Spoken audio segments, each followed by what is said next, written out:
오늘 본문 말씀 중심으로 레위기가 증언하는 그리스도와 복음이라는 주제로 오늘 우리가 레위기 말씀의 전체적 개론을 한번 살펴보려고 합니다.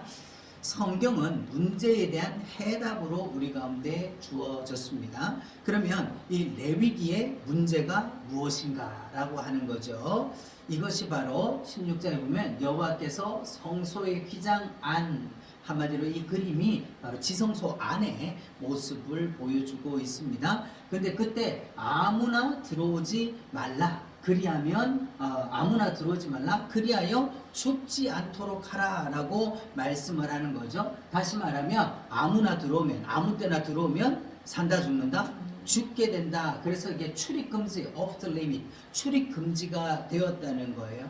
그래서 한마디로 말해서 레위기의 가장 큰 문제는 문도 없고 길도 없어서 들어갈 수가 없다라고 하는 것이 문제라는 거죠. 그래서 어떻게 보면은 하나님께서 성막을 주셨지만 아직까지 아무나 출입할 수 있는 그런 것이 아니라는 거예요. 그리고 16장 34절에 보면 1년에 한 번 속죄할 것이라. 1년에 대속죄일에 1년에 한 번 대제사장이 모든 이스라엘 백성들의 죄를 속죄하기 위하여서 그 속죄물의 피를 들고 어디로 들어갑니까? 성소로, 한마디로 지성소로 들어가게 되는 거죠. 그것은 한 번만 들어가는 거예요. 이것을 히브리서 9장에 보면은 오직 자기 피로 영원한 속죄를 이루사 단번에 성소에 들어가신 예표로 1년에 한 번 들어갈 수 있도록 하나님이 허용을 해주신 건데, 이것은 뭐를 말하느냐? 짐승의 피를 들고 1년에 한 번 여기 들어가는 것은 예수 그리스도께서 자기 피로서 영원한 속죄를 이루어 성소로 들어갈 것에 대한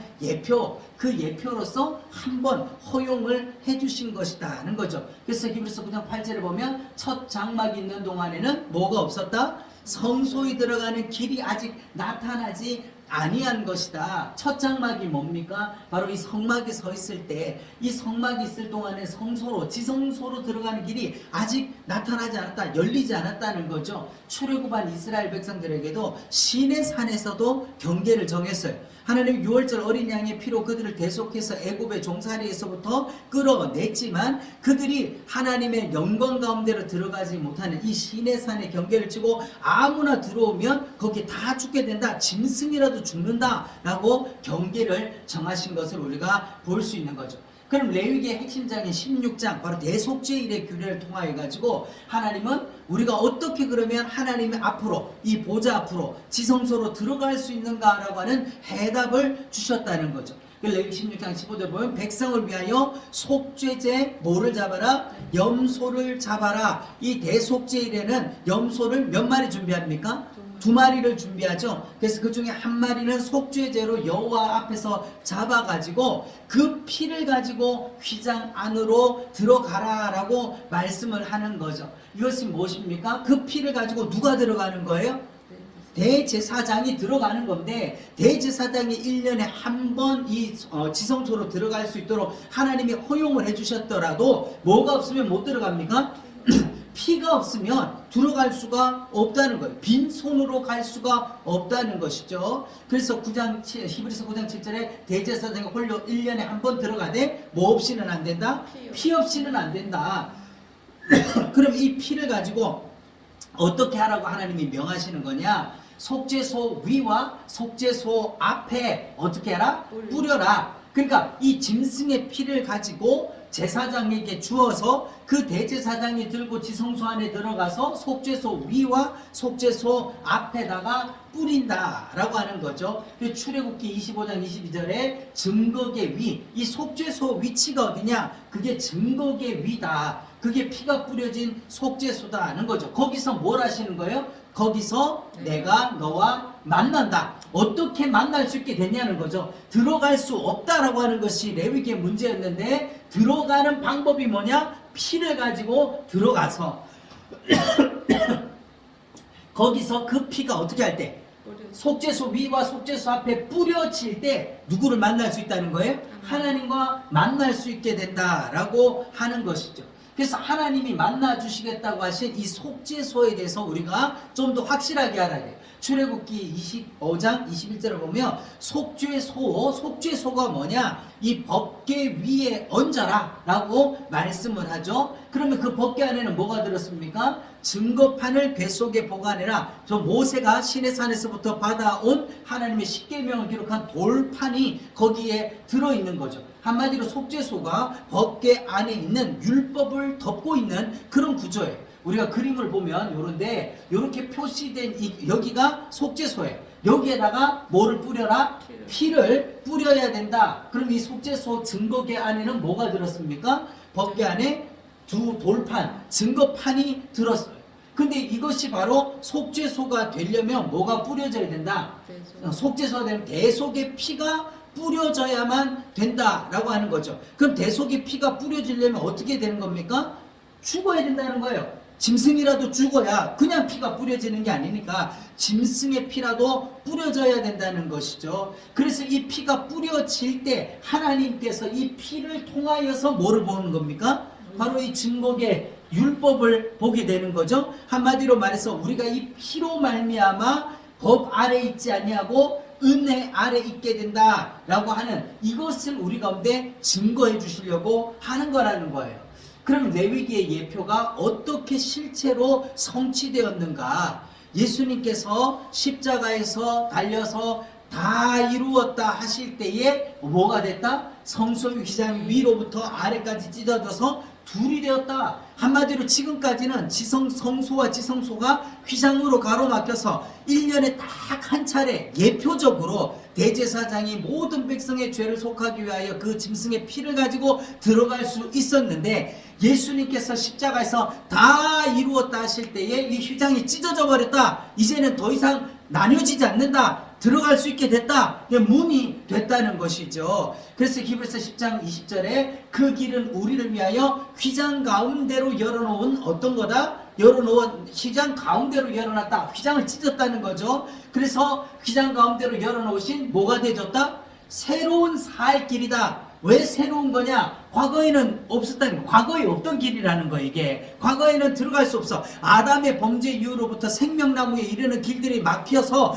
그 막힌 것이 예수님이 십자가로 말미암아 이루어 주실 때까지는 막혀 있었어. 길이 없었다는 거죠. 그런데 거기는 어떤 길이다? 살 길이다. 이 길이 없어서 모든 사람들이 다 죄 가운데 죽었어야 됐는데 그 길을 예수님이 열어주셨다. 어떤 방법으로 열어주셨는가? 휘장은 곧 뭐다? 그의 육체다. 한마디로 예수님의 몸이 깨어져서 예수님이 십자가에서 못 박히시고 옆구리 창이 찔리시고 그 육체가 찢어짐으로 말미암아 흘린 그것으로 말미암아 우리가 들어갈 수 있게 되었다라고 하는 거죠. 그래서 히브리서 10장 19절 보면 우리가 예수의 피를 힘입어 성소에 들어갈 담력을 얻었다. 한마디로 말해서 구약의 표현으로 말한다면 대제사장이 1년에 한 번 지성소로 들어갈 때 뭘 가지고 들어가야 됩니까? 짐승의 피, 이 제물의 피를 가지고 들어가듯이 그럼 우리는 지금도 양 잡고 소 잡아서 그 피를 가지고 가는 게 아니라 누구의 피를 가지고? 우리 죄 위하여 흘리신 그 예수님의 피를 가지고 우리가 어디로 들어간다는 거예요? 여기서 성소라는 것은 지성소죠. 예, 왜냐하면 성소와 지성소를 나눈 휘장을 찢어버렸기 때문에 이제는 그 구분이 없어져 버린 거예요. 그래서 우리도 예수 피를 힘입어 성소로 들어갈 담력을 얻었다. 제사장이 구약의 대제사장이 1년에 한 번 모든 백성들의 죄를 사하기 위해서 그 피를 들고 지성소로 들어갈 때 얼마나 두렵고 떨리겠냐는 거예요. 그것이 부정한 것이라고 한다면 제일 먼저 누가 죽어야 되는 거예요? 그 제사를 지내러 들어간 제사장부터 죽는 거예요. 그러면 제사장이 죽어버리면 어떻게 되는 거예요? 백성들의 죄가 속죄가 될 수가 없는 거죠. 그 제사장은 속죄를 행하고 그 피를 가지고 나와서 백성들에게 뿌려줘야 속죄가 완성이 되는 건데 이 제사장이 얼마나 두렵고 떨리게 그 안에 들어갔겠냐. 그런데 뭐가 있으니까 그가 들어갈 수 있었다? 피가 있으니까 들어갔죠. 오늘 우리도 마찬가지로 우리가 하나님 보좌 앞으로 나갈 때, 예수 그리스도 앞으로 나아갈 때 우리는 뭐를 가지고? 우리는 바로 예수님의 피를 힘입어서, 이 피가 뭔데? 죄인을 의롭다 하여 준 피라 이 말이에요.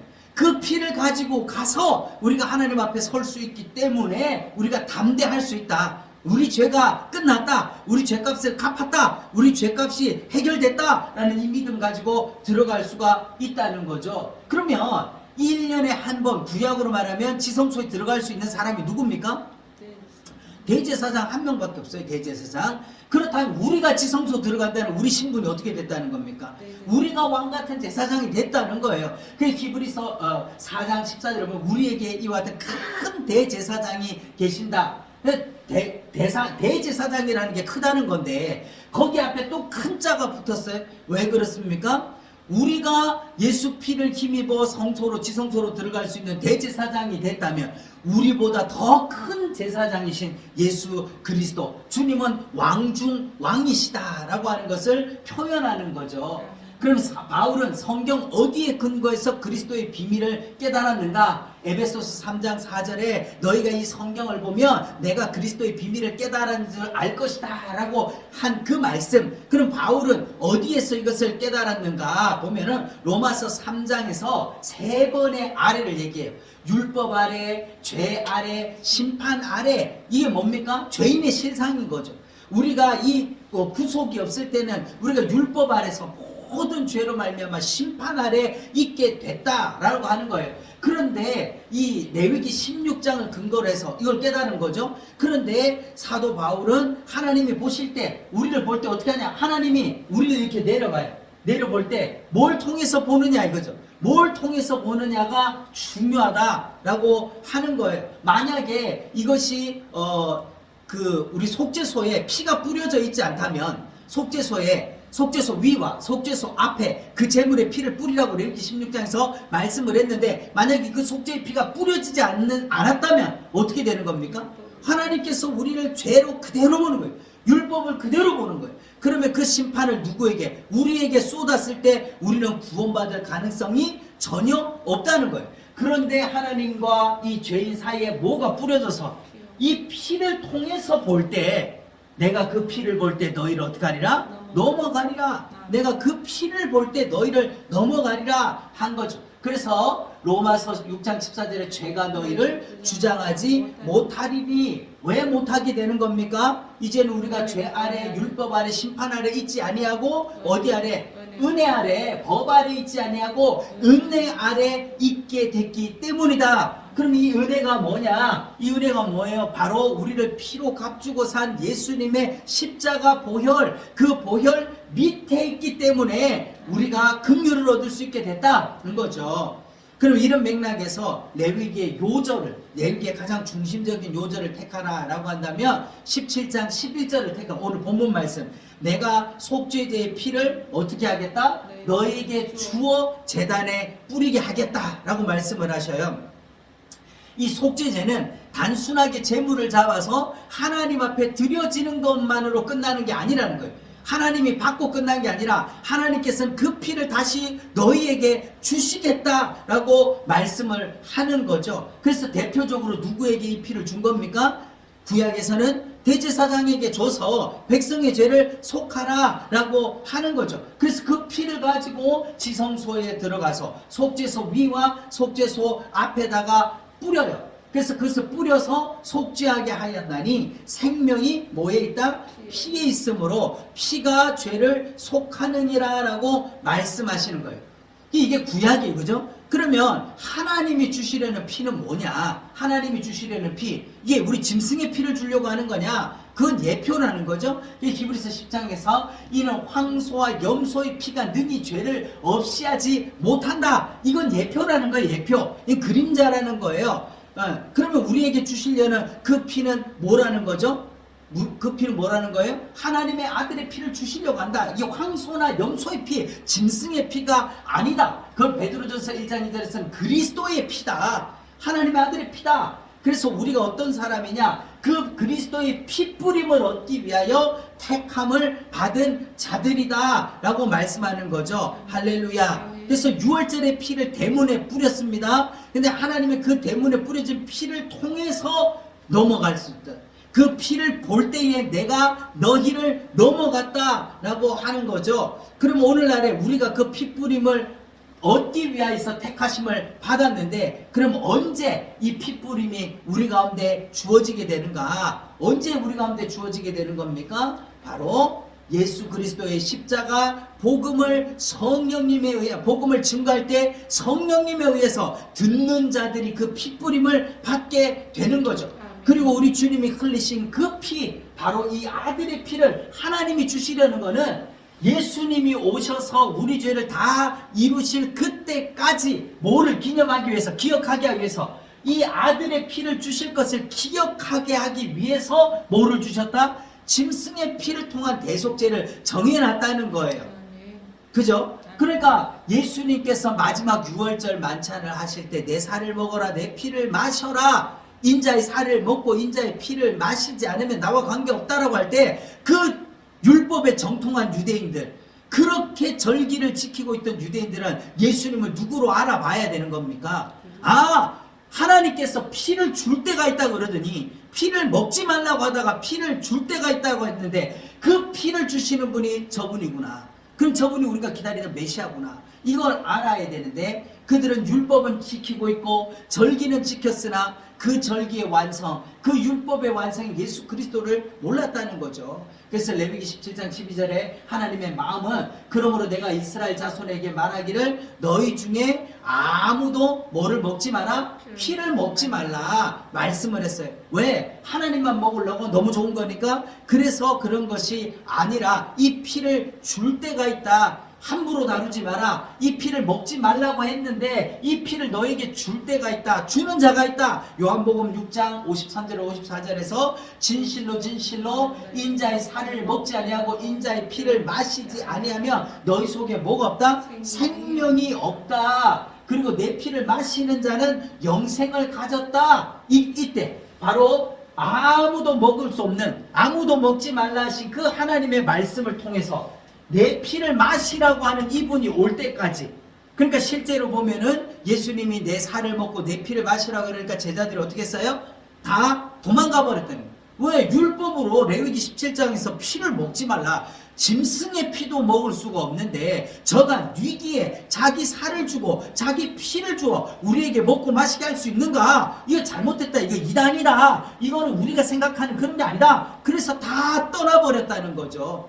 오늘날도 어떻게 보면 우리가 교회 안에서 말씀을 듣는데 이 예수 피의 원색적 복음들을 이야기하면 야, 이거 들을 게 못 된다, 이거 너무 어렵다, 아, 어떻게 저런 걸 듣고 우리가 살 수가 있겠는가, 아, 뭐 좀 세련되고 그 다음에 뭔가 좀 화려하고 뭔가 윤리 도덕적이고 우리가 실천할 수 있는 뭔가 그런 것들을 줘야지, 아, 맨날 예수 피 예수 피, 그럼 우리는 어떻게 하라는 거냐.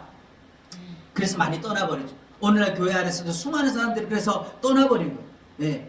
교회 시설이 어떻다, 뭐 사람들이 어떻다, 그것보다 더 본질적인 게 뭐냐? 예수 피를 떠나버리는 거다. 이 예수 피의 복음을 떠나는 거죠. 근데 우리의 찬송의 제목이 뭡니까? 구주의 복음을 전할 제목, 보혈의 능력, 주의 보혈, 날마다 나에게 찬송 주니 참 놀라운 능력이다. 이 보혈의 능력, 참 놀라운 능력, 이 능력이 뭡니까? 죄인을 의롭다 하실 하나님의 구원 계획이라는 거예요. 이 능력, 이 보혈 말고는 죄인이 의롭다함을 받을 방법이 없기 때문에 하나님께서는 그 아들을 주어서 우리에게 구원을 베풀어 주셨다는 거죠. 그리고 레위기 16장에서 이 대속죄일에는 또 한 마리의 염소가 있어요. 아사셀에게 보낼 염소. 앞에서 본 건 우리가 대속죄 제물로, 속죄 제물로 죽어서 그 피를 제단에 뿌릴 염소가 있고, 또 한 마리는 아사셀에게 보낼 염소라는 거죠. 그래서 이 16장 21절 21절에서 보면 이 아사셀 염소의 머리에다가 뭐를 합니까? 온 백성들의 죄를 안수하여서 전가시키는 거예요. 그래서 이스라엘 모든 자손의 모든 불의와 모든 죄를 아뢰고, 그리고 접근하기 어려운 땅에 이르는 염소를 광야에다가 놓아라. 한마디로 말해서 이게 뭡니까? 이 염소가 이스라엘 모든 백성들의 죄를 어떻게 하는 거예요? 대신 짊어지고 광야로 나가서 산다 죽는다, 죽어야 된다라고 하는 거예요. 이것보다 더 확실하게 우리에게 복음을 설명해 주고 있는 게 뭐가 있냐는 거예요. 그래서 세례 요한은 예수님을 향해서 보라, 세상 죄를 지고 가는 하나님의 어린 양이다. 레위기 16장에 이 아사셀 염소의 역할을 하는 분이 예수님이다. 바로 그분이 우리의 죄를 들고 가는 거다. 십자가를 지고 골고다로 가시는 그것이 아사셀 염소가 모든 백성들의 죄를 짊어지고 광야로 나가 거기서 기어이 죽음으로써 백성들의 죄를 사하는 것처럼 예수님이 십자가를 지고 가서 우리의 죄를 도말하시는 바로 그 역사다라고 하는 걸 너무나도 정확하게 보여주고 있는 거죠. 그래서 시편 103편 12절에 동이 서에서 먼 것 같이 우리 죄가를 멀리 옮기셨다. 이 아사셀 염소가 백성들의 죄를 전가받아 가지고 맡은 자에게 끌려서 가다 보면 이제 저만큼 수박만해 보이고 그 다음에 콩알만해 보이다가 길 사람의 눈에 보이지 않는 저 먼 곳까지 가서 기어이 그 광야에서 죽임을 당하듯이 영문 밖으로 나가 죽임 당하듯이 예수님이 우리 죄가를 십자가로 지고 다 옮기셨다. 그리고 이사야서 38장 17절에는 내 모든 죄가를 주의 등 뒤에 던져버렸다. 이제 보지 않겠다라고 하는 거예요. 그리고 미가서 7장 19절에 우리의 죄악을 발로 밟으시고 깊은 바다에 던지시리다. 던져버렸다. 한마디로 말해서 어떻게 하셨다는 것입니까? 우리의 죄가를 다 해결해 주셨다. 예수님께서 다 해결해 주셨다는 거죠. 그래서 또 레위기의 중심장인 23장에 보면은 3대 절기를 중심으로 해서 7가지 절기에 대한 설명이 나옵니다. 그러니까 레위기, 지금 오늘 레위기의 큰 축을 보고 있는 거예요. 레위기의 두 축을 보면 첫째는 뭡니까? 5가지의 제사를 중심으로 해서 그 중심에 16장에 대속죄일이 있게 되고 그 다음에 23장에서부터 시작해서 7가지의 절기에 대해서 얘기하는데 그 7가지 절기 가운데서도 3대 절기에 대한 것. 이게 바로 하나님의 구원계획의 요약이죠. 신명기 16장 16절에 남자는 1년에 3번 무교절과 칠칠절과 초막절에 여호와 하나님께서 택하신 곳에서 지켜라. 택하신 곳이라는 것을 21번이나 말씀을 하고 있습니다. 이게 무엇을 뜻하는 것입니까? 구원은 여기도 있고 저기도 있는 종교다원주의가 아니라는 거예요. 하나님이 정하시고 하나님이 택하신 바로 그 시온산 거기에서만 나온다라고 하는 것을 말씀을 하고 있는 거죠. 소위 오늘날 이단들 가운데서 뭐 유월절을 지키기 위해서 유월절을 지켜야 된다. 이 절기를 지켜야 구원받는다라고 말하는 이단들이 있는데 그거 다 거짓말이라는 거예요. 어디에서 하나님이 택하신 곳에서 해야 되는데 그것이 되겠습니까? 그럼 첫 번째 절기인 유월절은 무엇을 나타내는 겁니까? 고린도서 5장 7절에 우리의 유월절 양 곧 그리스도께서 뭐가 됐다? 희생이 됐다. 바로 그 택하신 곳에서 무슨 일이 벌어졌냐? 유월절 어린 양 대신 그리스도께서 희생이 됐다. 이 유월절 어린 양의 피로 말미암아 이스라엘이 애굽의 종살이에서 벗어나듯이 우리가 예수 그리스도의 마가복음에 보면 예수님이 언제 잡히신다 그래요? 유월절 양 잡는 날에 잡히신다. 바로 그 유월절 어린 양으로 잡혀서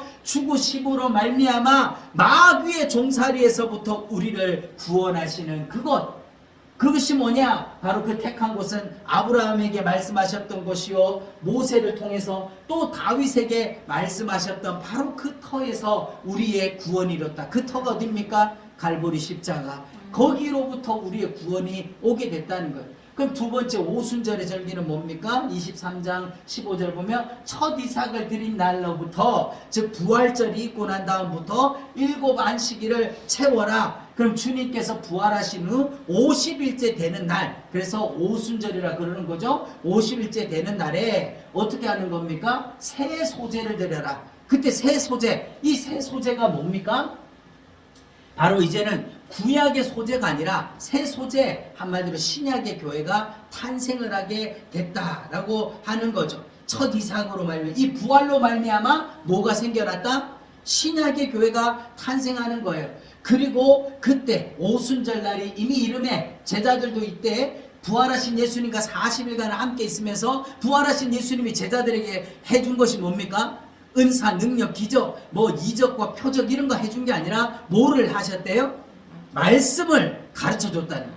구약 성경의 모든 자기를 가르쳐 기록된 말씀들을 40일 동안 다 가르쳐 주고, 그 다음에 그 안에는 뭐도 있습니까? 제사의 이유, 그리고 그 제사를 제정하신 하나님의 마음과 이 절기에 대한 이유, 그 절기가 예표하고 있는 게 뭔지를 제자들에게 다 깨달아 알게 했기 때문에, 제자들도 어떻게 보면 이제 이 오순절 날에 성령님 오시겠구나 라는 것을 기대하고 모였을지도 모르죠. 이 오순절에 이미 이름에 그들이 모였더니 성령님이 임하였어요. 그때 뭐를 해라? 떡 2개를 흔들어라. 이 오순절에 떡 2개를 흔들어라 라고 말씀을 하시는 거예요. 구약에서는 진설병 떡상에 떡이 몇 개입니까? 12개. 이스라엘 12지파를 상대해서 12개 떡덩이를 놨는데, 이제는 오순절 이후에는 어떻게 한다? 떡 2덩어리를 하라는 거예요. 이게 뭡니까? 이방인과 유대인 사이의 담을 헐어버리시고, 이제는 구약의 교회와 신약의 교회, 이것이 하나 되어지는 이 떡 2덩어리, 이걸 통해서 하나 된 교회를 말씀을 하고 있다는 거예요. 이게 얼마나 참 정확하고 자상한 말씀이냐는 거죠. 그리고 마지막 절기가 이제 초막절 되는 거죠. 이 모든 절기들은 7일씩 지켜요. 그죠? 그래서 오순절도 그렇고 다 7일씩 지키는데, 초막절에만 8째 날이 오는 거예요.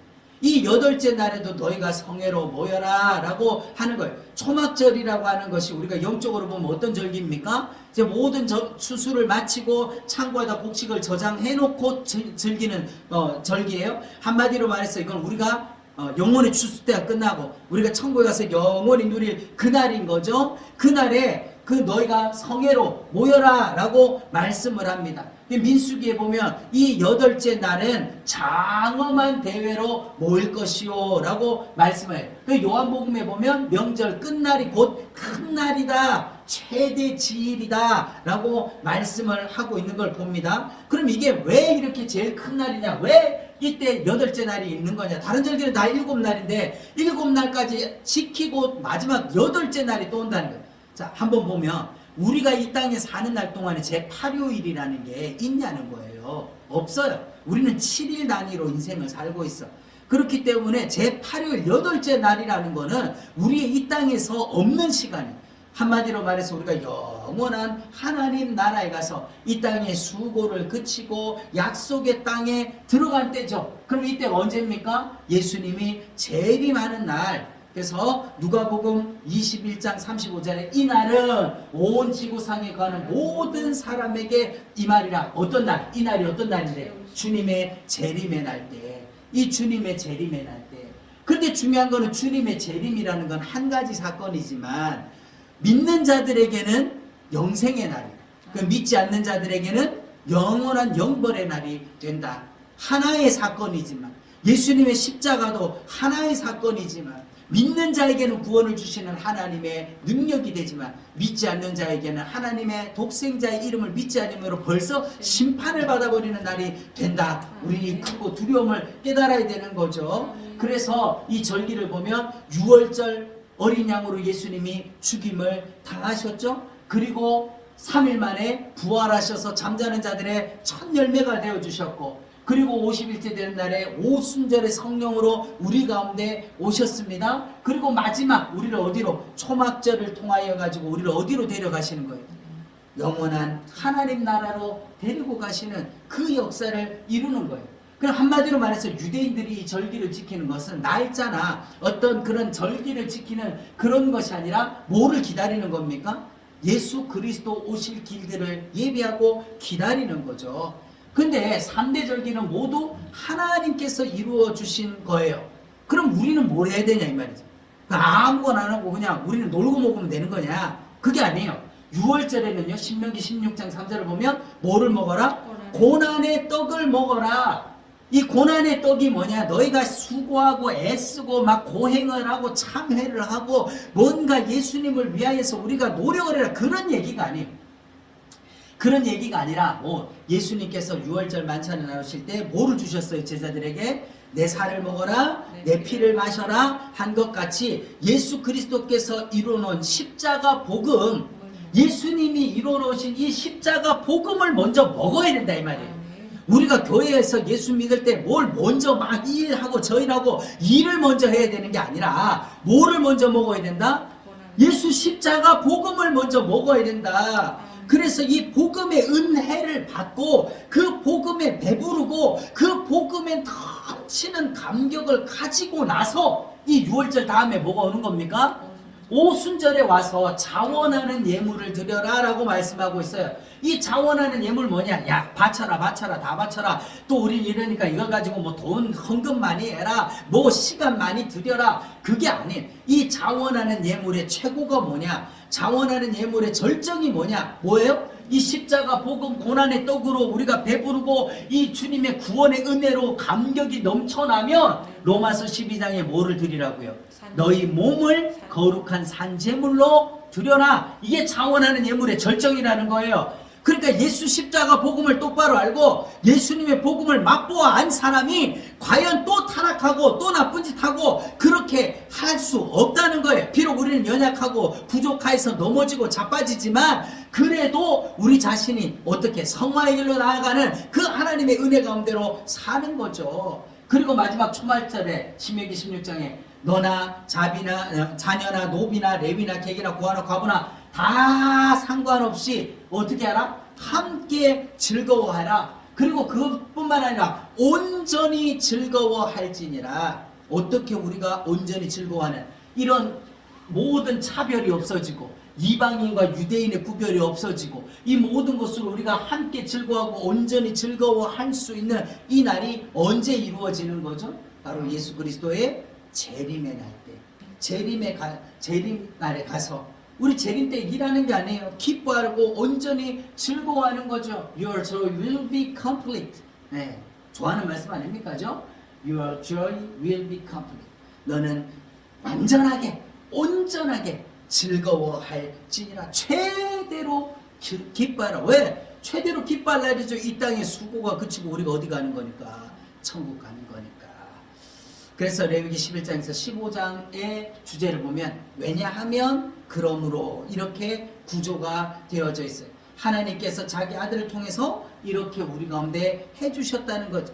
그런데 당시에 이제 눈높이 맞는 교육을 한 거죠. 11장에서는 음식, 정결한 것과 부정한 것, 먹을 수 있는 것과 먹지 못할 것, 이런 것들을 통해서 말씀하시고, 출산한 여인들 예를 들어서 나병과 유출병의 예를 들어서, 그리고 부정하고 정한 것들과 먹을 것과 먹지 못할 것 뭐 하라고? 분별하라고.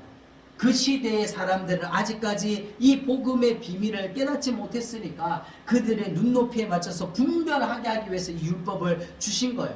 그리고 레위기 11장 45절에 나는 너희의 하나님이 되려고 애굽 땅에서 인도하여 낸 여호와라. 내가 어떡하니? 거룩하니 너희도 거룩해라. 누가 먼저예요? 하나님이 거룩하신 거예요. 하나님이 거룩하신 먼저죠. 그래서 그 하나님의 거룩함을 우리 가운데 주셨으니까 너희도 거룩하라 라는 거예요.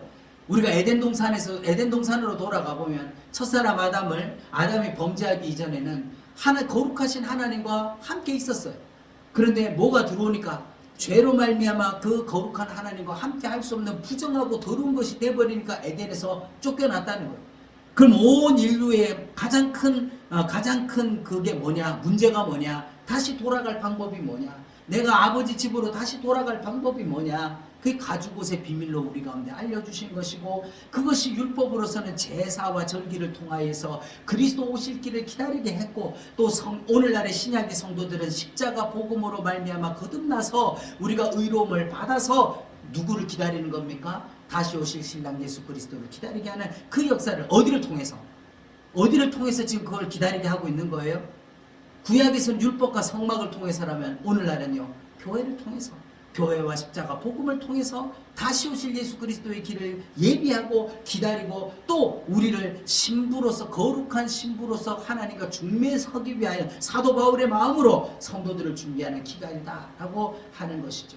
사랑하는 성도 여러분, 우리가 이 레위기의 말씀이라고 하는 것은 결코 어려운 말씀이 아니에요. 이 레위기는 참으로 그리스도에 대한 아주 정확한, 그리고 아주 명확한 예표로서 가득 찬 말씀이 이 레위기의 말씀이에요. 우리가 이 레위기를 통해서 더 많은 은혜를 누리고, 또 이 레위기를 통하여 가지고 우리가 받은 이 은혜로 우리가 승리하며 날마다 이 복음 안에 사는 저와 여러분 되기를 예수님의 이름으로 축복합니다. 기도하겠습니다.